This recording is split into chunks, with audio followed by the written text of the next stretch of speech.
just see the male reproductive system here in these diagrams. See, you can see this is the testes. Okay, we have discussed that testes is thrown into various testicular septa. Each septa is going to have seminiferous tubules. Seminiferous tubules are going to end as reti testes. So this portion is reti testes. These will then be having fine ductules which are called the vasa efferentia. Vasa efferentia is going to join the epididymis. So यहाँ जो sperms बन रहे हैं, they are going to travel from the reti testes through the vasa efferentia to the epididymis. From the tail of the epididymis, there is a duct now which is going upwards. It is ascending. This is the vas deferens. Vas deferens is looping over the ureter. So you can see this is the ureter and the urinary bladder. It is looping over the ureter and joining the duct from seminal vesicles. These yellow ones are the seminal vesicles. So the vas deferens is joining over here. This portion of the vas deferens which is wide is called the ampulla again. So this is joining and they are forming the ejaculatory duct. This is then joining the urethra. Now this is the prostrate gland. The portion of the urethra that is passing through the prostrate gland is the prostatic urethra. Then these pea-sized glands are the bulbourethral glands or the Copper's glands. The portion of the urethra over here is called membranous urethra, and then this is the penile urethra. This is the penis. So this is going to be the passage of the sperm, and from here seminal plasma is going to mix with the secretions of these vas deferens, that is with the sperms. The vas deferens is also called the sperm duct because it is carrying the sperm. And from here through the urethra, now this is the urethral meatus, that is the opening of the urethra. Alright, at the tip of the penis. From here the sperms and the semen will come out. This portion, this swollen portion of the penis is called the glans penis, and it is surrounded by a loose fold of skin which is called the foreskin. So ये testes है, ये dorsally, posteriorly उसके epididymis रहेगा, and all this is going to be dorsally. See, look here. See this picture. Here you can see anteriorly the penis is there, उसके पीछे से testes है. And then from the testes you can see this is the vas deferens which is going upward, looping with the ureter and then joining the seminal vesicles and further the prostrate gland and then forming the ejaculatory duct and continuing as the urethra. See here also. You will see this will be the passage of sperm. Seminiferous tubules में spermatogenesis हो रहा है, formation of sperms हो रहा है. It is moving from here to the reti testes, to the vas efferens, vasa efferentia, to the epididymis, and from the tail portion of the epididymis to the vas deferens. So actually this is the location of the testes, just behind the penis. The one scrotum is divided into two compartments and you have two testes, and this is the vas deferens. This portion that you can see is the epididymis. Look here. These are the seminiferous tubules. This is the reti testes. These are the vasa efferentia, and this is the epididymis, which is a coiled structure of around 6 meters. From the tail, divided into cap, body, head, body, and tail, or the caput, epididymis, body, and the cauda epididymis. From here, you have this. This is the vas deferens.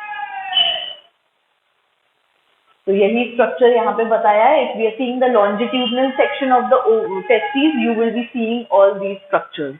We have discussed the layers of testes, tunica vasculosa, tunica albuginea, which is throwing the testes into testicular lobules, and then tunica vasculosa.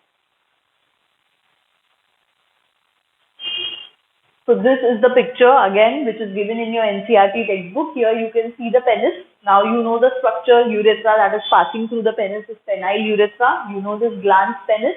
You know the loose skin which is surrounding the glans penis is called the foreskin. Alright. Then from here, this is the scrotum. Testes is lying in the scrotum. We have seen this is the epididymis. And from here, from the tail portion of epididymis, this duct is going, which is the vas deferens. This vas deferens is going to join these seminal vesicles, and these vas deferens and duct from seminal vesicle is going to form the ejaculatory duct, which is going to join now the urethra, which is coming from the urinary bladder. This is the urinary bladder here. This is going to join the urethra, and the urethra passing through the prostate gland is the prostatic urethra. These are the bulbourethral glands. Urethra passing from here is called the membranous urethra, and the urethra of the penis is called the penile urethra.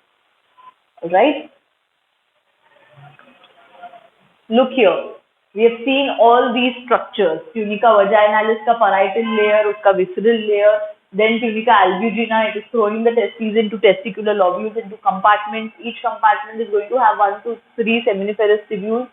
Now the end of these seminiferous tubules, which is a straight portion, this is going to be the rete testes. These are the small ductules, vasa efferentia, which are opening into the head of the epididymis. Then from the head, body, tail, the sperms are going to stay over here. They are going to nourish. They are going to be stored over here, and then they are going to go through the vas deferens. Vas deferens is again going to go. जहाँ से spermatic cord आ रहा था from the inguinal canal, again vas deferens is going to go from there. It's going to ascend from there. Now, if we cut the testes like this, transverse section अगर लिया testes का, so we have seen that we will see the seminiferous tubules inside and the interstitial space. In the interstitial space or the intertubular space, that is the space between the tubules, you will see the Leydig cells which secrete the male sex hormones. Inside you will see the germ cells, then the spermatogonia, primary spermatocytes, secondary spermatocytes, spermatids, and then morphodifferentiated into the sperm. We have seen all this. And these pyramidal cells will be the Sertoli cells, which will help in the nourishment of the sperm. So here again, we have seen primary germ cells is spermatogonium, mitotic division. बहुत सारे spermatogonium बनते हैं. Now one primary spermatocyte which is growing in size, it undergoes the first meiotic division. So you have the secondary spermatocyte which is the haploid cell. The first cell to undergo meiotic division is primary spermatocyte. But the first haploid cell formed is the secondary spermatocyte. Then which undergoes meiosis again to form the spermatids, again haploid, and then spermatids का morphodifferentiation होगा, change in shape and size होगा, and you will have the sperm. So all these are stages which you will see inside the seminiferous tubules, and seminiferous tubules are the structural and functional unit of testes or of the male reproductive system. We've seen the structure of the sperm also. You will have the acrosome, the nucleus, then the neck. You will have the proximal and distal centrioles in the neck, mitochondria in the middle piece, and then the tail with the flagellum, which is going to help the sperm to swim, to move into the vaginal tract. So here we come to an end of the male reproductive system. Okay, just read your textbook, mark all the important points, make notes, write all the points which I have told you which come as MCQs. And for your state board exam also, you should remember all of these diagrams and all the things of the accessory glands, accessory ducts, the structure of the sperm, spermatogenesis. All these are questions in your state board exam also. In the next lecture, we will see the female reproductive system.